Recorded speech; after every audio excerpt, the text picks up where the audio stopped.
These are my audience members, Nick and Kim.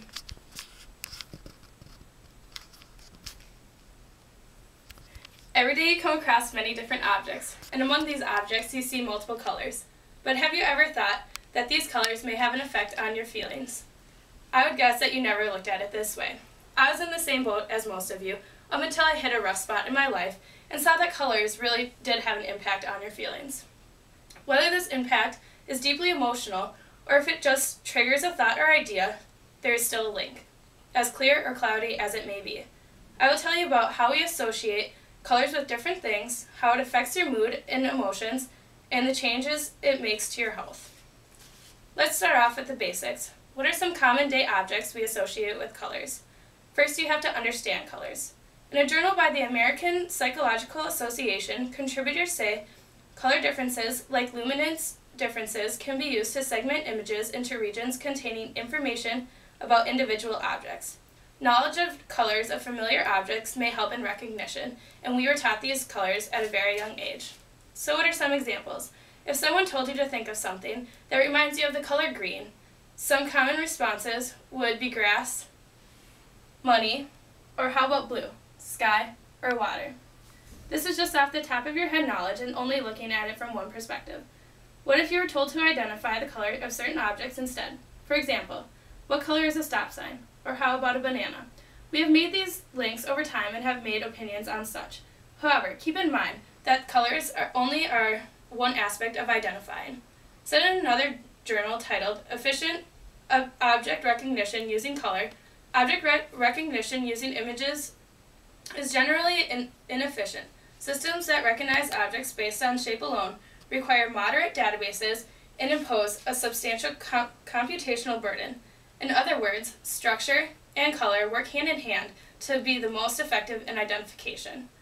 But are objects and colors really just something we see every day, or can they affect how we feel? For this, keep an open mind, and visualizing different objects may help you better understand and stir up emotions and feelings. Think of the most vivid colors. Do they make you happy or sad? On a website, ThinkQuest, there is a list of these different colors with physiological and psychological effects that each person may experience. What colors do you think are more likely to make you happy? For instance, orange and yellow both show that they affect your mood positively and act as a great antidepressant. Then you have green, which is a color of comfort and gives you natural feelings. I ask you the same question about dull colors. What colors do you think are more likely to put you in a not-so-good mood? Although there is no color that says it only affects you negatively, I will give you some examples that are more obvious. Red.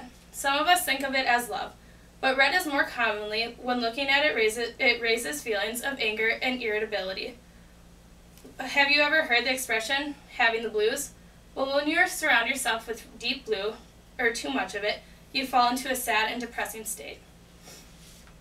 Looking on your life, does any of this ring a bell or make a connection? You can look around a room, just like this, and see how it affects you. Your mood can be highly linked with your biology and health. We are going to look how you could use colors as therapy.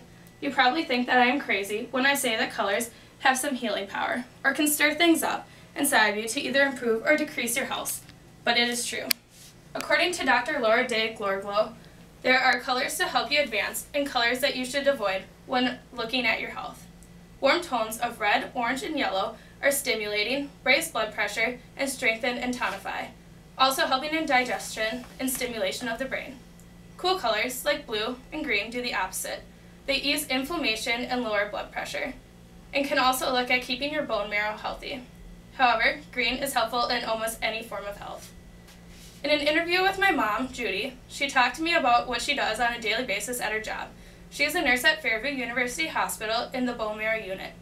In her field, she is exposed to some of the most sick individuals, and as nurses, they want to make sure that they give the patients and give them a very comfortable environment.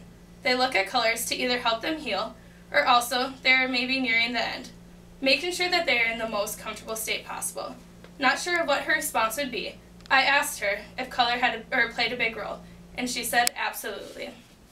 Although colors may affect your health, make sure you don't get bogged up in all of that. because there's a lot more to it. Different colors play many different roles in your life. We have talked about common objects and identifications of those objects with colors, the moods that colors put you in, and also how colors can affect your health. Now you will find yourself looking at objects and colors in a different way. Find stuff that will make you happy.